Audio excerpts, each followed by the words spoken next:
Okay, PJ Net Live, getting a little bit of a late start. Had some connection problems earlier. Dale Didway is now crystal clear, standing by in our green room. We have a bumper rolling. We have a background set. We will be ready to switch to Studio 6 in 5, 4, 3, 2, 1. A Net Live, broadcasting from the beautiful media stadium seats of that wonderful football field out there, whom I do not know who is playing in it. And again, thank you for waiting a little bit. We're a little late getting started, so let's get right to history on what Halloween is, or tradition, or whatever. Yeah, I just kind of made it up, really. That's just my opinion. You probably did, but there's no in your research. I didn't see any direct correlation that said what Halloween, the origins of Halloween. If you put that on Wiki, it just didn't show up. Yeah, it's hard to decipher really how it really began, but it's kind of got a spooky beginning, and a lot of us tied to Christianity as well. So it's kind of got an obscure beginning as to what happened, how it all started.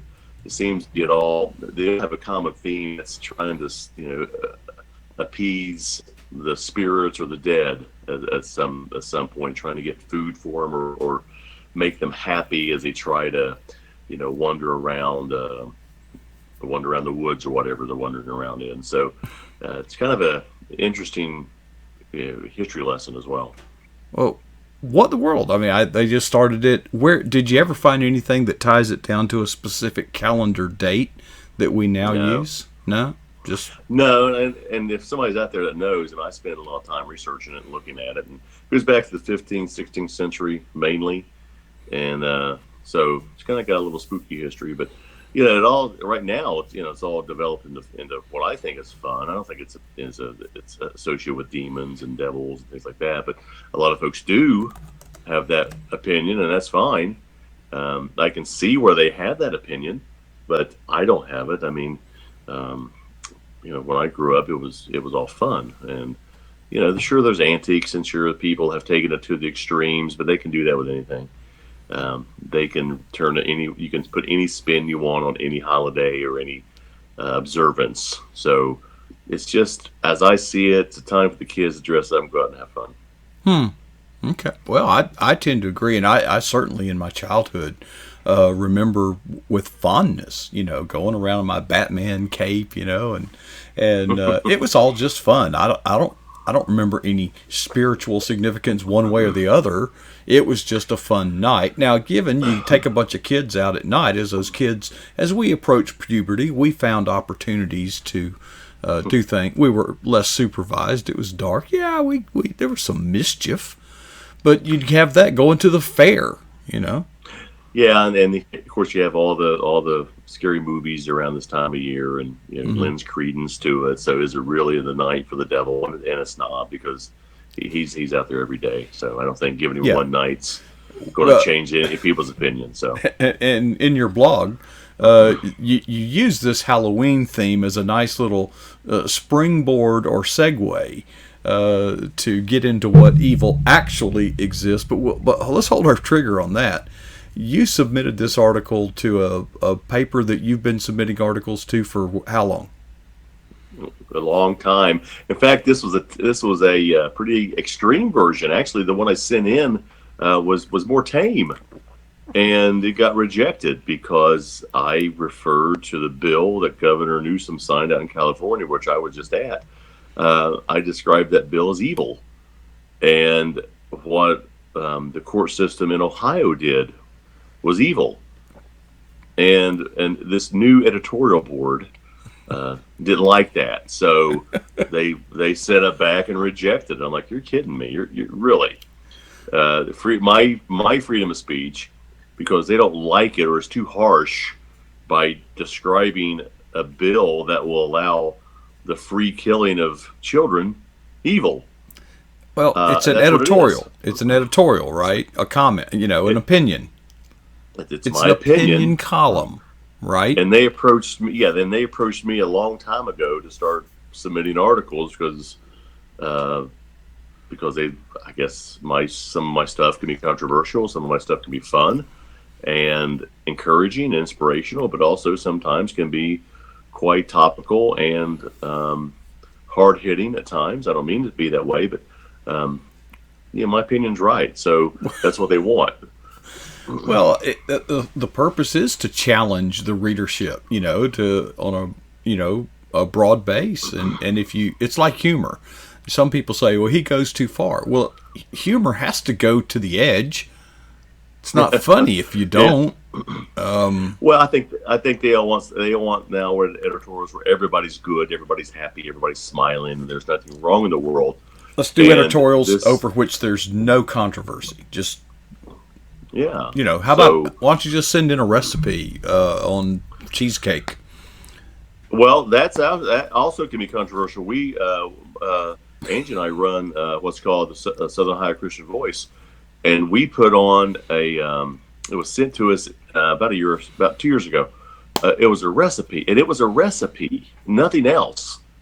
And Facebook shut us down for like 2 months, and they said that violated their guidelines. And they referred to that post. It was a recipe, period. No spiritual connotations. And it was a recipe. It was a recipe. That was it. That had to be a mistake. We got no. They were. So we finally got back on. But was it a recipe to make a bomb? No, it was. I think it wasn't apple pie. It was something. It was some dessert, and it violated the guidelines. So they closed us down for like 2 months. It was crazy. Yeah, well, with all the diabetics out there, and hypertension and obesity, you shouldn't be. I mean, that's poison to put a recipe out for apple pie. Well, right? Well, you're on Twitter, and I'm on Twitter a lot. I see, oh my gosh, horrible things on Twitter. And then I describe a bill as evil, and that is rejected. I'm like, man, and that just goes to show where even your more conservative leaning media outlets are starting to become poisoned, and they're starting to become afraid, and it's getting to be a scary place today. Where if you wear a MAGA hat down the street, you are at risk of getting your brains bashed in, and nobody's going to care about it. The media's not going to report about it, and that's been happening. So it's just a lousy time right now, where I think all this has come down to years and years and years of buildup. It hasn't just happened overnight. Right. I mean, they've slowly infiltrated, and it all goes back. And this sounds silly, Mark. It all goes back to the sense of entitlement that was what I saw, 15 years ago when I coached little soccer, to where every kid got a trophy, and everybody got an award. Everybody had to play a certain amount of time, and everybody had to say it. And I was on those boards, and I didn't agree with those things. I mean, I have, dozens of trophies I won in my athletic days, and I can think of maybe 3 that mean something to me. But it was back then, and this is a funny story because I remember when I coached Little League, we had a really good guy who was president, but he came up with this policy that you had to bunt 5 times in a game. And so he would come around, hey, have you got your bunts in? I'm like, I'll bunt when I need to. I'll bunt when the strategy calls for it. And I got hauled in a lot to the board, and every player has to play the infield. And I was like, no, that's not going to happen. I have kids who aren't prepared for the infield. I have a kid that'll take a line drive in the teeth just because you want him to play third base. It's not going to happen. They have to be ready. They have to be prepared. And if I'm on a bunt, there has to be a strategy for it, not just to do it. So those things have reached to this point in time in life to where everything I have, I should just give it away because somebody doesn't have it. And what's that called? It's called socialism. And so we're seeing that started way back 20 years ago in soccer. It seemed so innocent, but everybody got a trophy. Everybody got to play the same amount of time. You didn't earn anything. So what's the point in busting your hump? What's the point in putting in your time? What's the point in going to school forever and paying bills to to get ahead in life if what you're going to have is taken away from you. We are living in a society of weenies right now. Well, I don't know where to trace it back. I mean, I do agree with you on this. I mean, what's very clear is, in my mind, the Great Society where we're going to eliminate poverty. Everybody's going to have a guaranteed income. No one's going to, and that all sounds good. Okay. But in real life, Dale, you're a writer. You write a book. People buy the book. So other people are writing books too, Yeah, I think I should get some of Michelle's royalties. I think I should get some of Michelle's royalties because we're both writing books. She sold more than I have. Right. But I think I should get some of her stuff. Right. So, because I'm a writer too. Yeah, maybe all the royalties should just go into a pool, into a pot. Yeah. And then at the end of the year, they'll just evenly distribute all the profit of all the sales equally among all the contributing authors. Yeah, you wouldn't perfect. have. Yeah, so, it sounds like we'd have some real crap writing in the future. Yeah, and I blame people who vote Democrat for this mess. Period. There's no other cause. If you vote Democrat, if you vote for liberals, and you vote for socialists, you are part of the problem. And it goes way back because they've cultivated this horrible sense of entitlement for years and distributing wealth and distributing other possibilities, and everybody has the same opportunity. They don't. You have to earn it. You have to go out there, bust your hump, and earn it. Will you get it? No, who knows? Well, you should be able to try for it. Let me tell you something that's actually a national topic of conversation. But let me tell you what is happening right here in Florida. There's a very influential attorney firm that has figured out the legislature and the political process. To heck with that. We'll just get a referendum on the ballot, and he got marijuana legalized in Florida that way. So now he is going to put a referendum on the next ballot, and he's almost got the signatures. I'm sure he'll get them. You can't drive without seeing his billboards. You can't turn on the radio without hearing his ads. It's a big, big, big law firm. And he wants the minimum wage to go to $12 next year, and then $13, then $14, and then $15. Mm-hmm. All right. Well, I make less than that, so why wouldn't I say yes? I would be better off. You know what I'm going to do? If that's on the ballot, vote against it. It's going to cause unemployment. It's going to cause your mass unemployment. So it's going to cause. Well, I'm probably farther to the right than most, but I don't believe there should be a minimum wage for adults at all. Now, for children, yes, because they're not competent to enter into a contract. Okay. Yeah, briefly, but it causes unemployment because if you hire, you have 10 people working, and you have to raise their money, then you're going to get rid of 3 of them. Yeah. So something got to give. So, people who want that, it sounds great. It doesn't. It's not reality. But, getting back to our topic, that piece got banned, rejected because I called the bill that Governor Newsom signed into law, which will take effect 2023 in January 1, which will, if any girl, I say girl now, who knows, if any girl wants to have an abortion and she goes to a taxpayer-funded university in California, you can get it for free. Mm-hmm. So, and that's 32 colleges. So that is an evil bill. And even if you take the moral consideration out of it, okay, if somebody gets something for free, that means somebody else had to work without getting paid to get it. There's no such thing as free. So yeah, nothing's somebody free. Pays for it. Right. The government cannot give what it has not first taken. These are basic conservative principles, but that's leaving the moral argument out. Well, I wouldn't even say conservative principles. They're common sense principles. They're principles that work, and if you have some other opinion, you're entitled to it, but you're way out of line, you're off base, you're a moron, because you don't understand what this country's founded on. You don't understand what makes this country work. You're poisoned with the liberal propaganda out in California and in our colleges that says, if you want it, we'll just give it to you.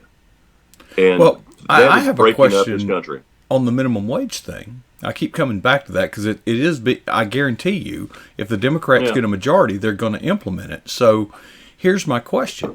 Their logic, and they have some very nice propaganda, says if you look at example at Walmart, they're 1/3 of those people are on some kind of government assistance, and if we get them a working wage, they'll come off that, and the macaroni and cheese only goes up 2 cents.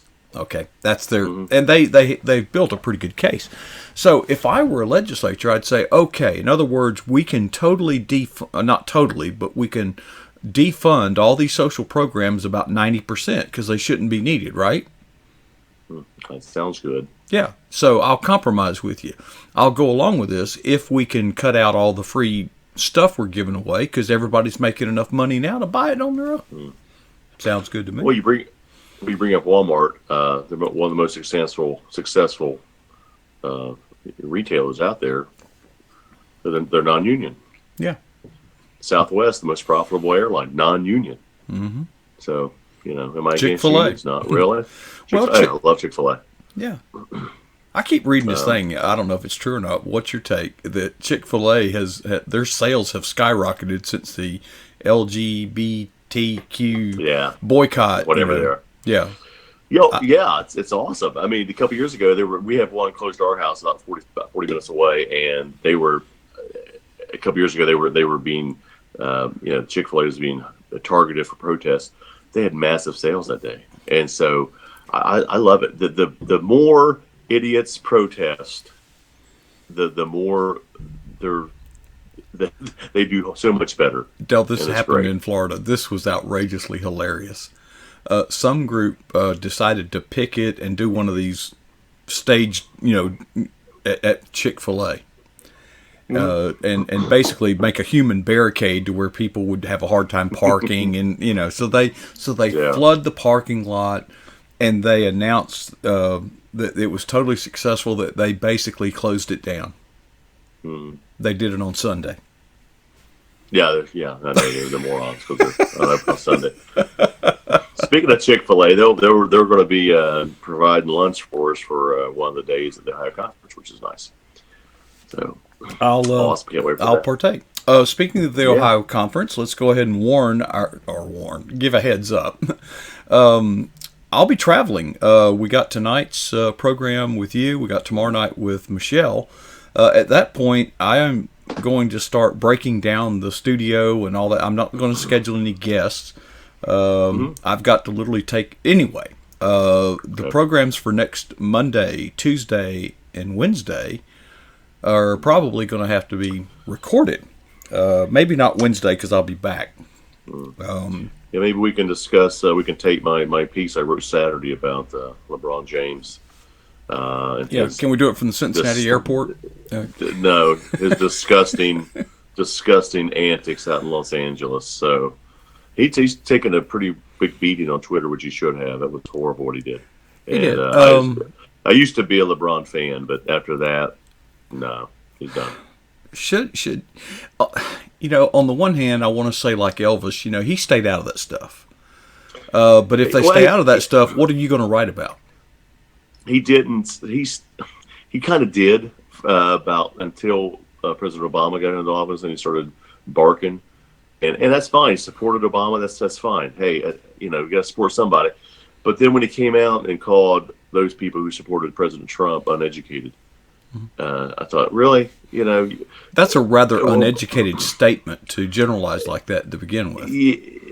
Yeah, and he was just talking one-sided, and he called us uneducated. And President Trump has done more for the minority communities than any president combined. He's given the jobs are enormous for the African American community, and he called us uneducated. Then he defended the regime in China and called the general manager of the Houston Rockets uneducated when he when that general manager supported those protesting China wanting democracy. He called them uneducated. The guy just needs. Hey, I mean, I'm on favor of freedom of speech. Believe me, if you can go out there and say it, but if you're going to say things like that, do it in your own time.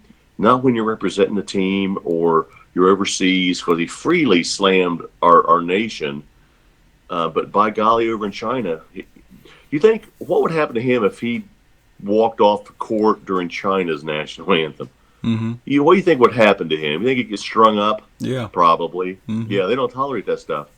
But he's too chicken to do it over there. He's too chicken to mouth that government, whose human rights atrocities, who oppress women, the one child rule. By golly, that's a nice country over there, though. But he comes back here and walks off the court during our national anthem because he is uneducated. He needs to be educated on the history of this country, who fought and died so that man can make billions of dollars playing basketball, and walks off the court during the national anthem. What a disgraceful hypocrite. Yeah. And I used to like the guy. Hey, I thought he was the fifth greatest player ever to play the game. Physically, yes, still is, in my opinion. But he's like 17,421st on my list of people with morals and good judgment. The man is an embarrassment, and he was slammed all over Twitter. People calling him out, and he just laughed it off, shrugged it off. Didn't want to talk about politics after that. No. Because he couldn't back. It's like he couldn't back it up, just like he can't hit a free throw during the clutch situations. He just can't. You know, when Bird played, Magic played, boy, they got up there. You know they were going to hit two at the line. That's the only armor in LeBron's. It's the only chink in his armor. So when he gets to the free throw line in the clutch, you have no clue if it's going to hit the rim or not. Great player. Not a good free throw shooter, and he's got that on him. But still, it just really really upset me and disgusted me, because I've always been a fan of his, a follower of his. I admire his work and his ethic and his ability on the court. I think it's phenomenal. But you know, he just needs to shut his mouth, or else he needs educated on what really happened, or go back to how that national anthem was written. Go back to what it stands for. It stands for freedom. So he can make stupid statements like that. And he's profiting enormously from in China, yes. In China crazy. Too. It's crazy. Yeah, he is, but it's just crazy. A hypocrite. These guys, these athletes, the women's soccer team. I never rooted against the United States until that soccer team. It was awful what those players said and did, and it was a disgrace to this nation. And I rooted against them. I was hoping they would lose. That's awful. I realize we're over on time, but you know that Gretchen teenager girl. Somebody needs to take her out behind the woodshed and just spank her. How dare her? How dare her lecture me? First of all, she's wrong on the facts. But even if she had thoughts like that, you don't talk to old people that way. She came out fist. And said. How dare you? She said that her generation will be deciding our future. Her generation cannot decide if they're a male or a female right now. So how are they going to decide our future if they can't make up their mind which bathroom to go to? Somebody needs to just. I mean, I can't believe she gets any attention. How did she even get that platform? Because of the socialist media platform that love her. Because they were the ones who 25 years ago said, let's give everybody a trophy. Let's get everybody participate. That's how it happened. Got a sneeze coming on. I'm trying to. All right. Well, we're out of time. Sorry to get you all wound up, Dale. Dale. Sometimes call you Dale. Okay. Hey, well, let's wind it up on a positive note. We've got a writers' conference coming up right around the corner. Going to be a great time. Mm-hmm. So we're looking forward to it. And looking forward to meeting everybody up there and hopefully doing some good classes. Well, you're going to see some of my new stuff. We've come a long way here, but things are in turmoil now. But you'll see when we get there. We got some new gear. I'll be picking it at the airport when you're flying the PG&E jet in there, right? Yeah, I can get that old Elvis 747. Maybe that'll carry all this stuff. It's interesting, but very positive, very uplifting. It'll be a short conference, and I regret in some ways that it's so far away for such a short time. But I would regret more not going. It'll be a good time. I mean, so we're looking forward to it. Yeah, it'll be fun. All righty. Well, from the Eagle's Nest, here it is, PJ Net Live with Del Didway, our guest every Tuesday night, and sometimes he's got some positive things to say. Sometimes, last word, we ought to just buy some newspapers ourselves so we can be the editorial board, buy some radio stations. I think that's what we're going to have to do is take over because they have boiled the frog. But anyway, Del, thanks for sharing with us tonight, and we will have something recorded for next week, and I guarantee you it'll be interesting. So we're going to turn it back over to our wonderful video hosts, Sunbelt Girl and Hazards 4. Thanks for joining us, Rachel and Tammy from Georgia. And our regulars, we've got some people up in the balcony as well as PJ Net Live continues.